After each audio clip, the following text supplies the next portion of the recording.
Hi friends, అందరికీ నమస్తే. Welcome to Mahadeva creations. ఎలా ఉన్నారు అందరూ? నేనైతే చాలా బాగున్నాను. అందరూ కూడా బాగున్నారని అనుకుంటున్నాను. పూజ గదిలో సాధారణంగా ఇష్టదేవతల ఫోటోలను ఉంచుకోవడం సంప్రదాయం. పూజ కోసం ఏర్పాటు చేసిన గదిలో దేవుడి ఫోటోలతో పాటు ఇంట్లో మృతి చెందిన వారి ఫోటోలను కూడా ఉంచుతారు. దేవుళ్ళతో పాటు వారిని కూడా స్మరిస్తూ పూజలు చేస్తుంటారు. అయితే మరణించిన వారి ఫోటోలను ఇంట్లో పెట్టుకోవడం, వారిని పూజించడం, స్మరించడం తప్పు కాదు. కానీ దేవుడి దగ్గర చనిపోయిన వారి ఫోటోలను ఉంచకూడదట. ఇలా చేస్తే దేవుళ్లకు కోపం వస్తుంది.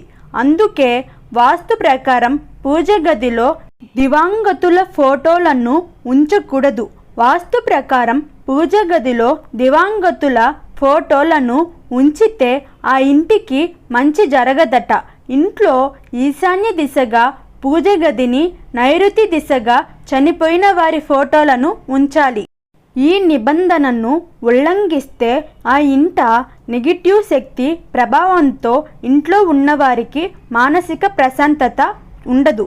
చనిపోయిన వారి ఫోటోలను దేవుళ్లకు సమానంగా దేవతా పటాలకు పక్కనే ఉంచి పూజలు చేయడం పెద్ద తప్పిదమే అవుతుంది.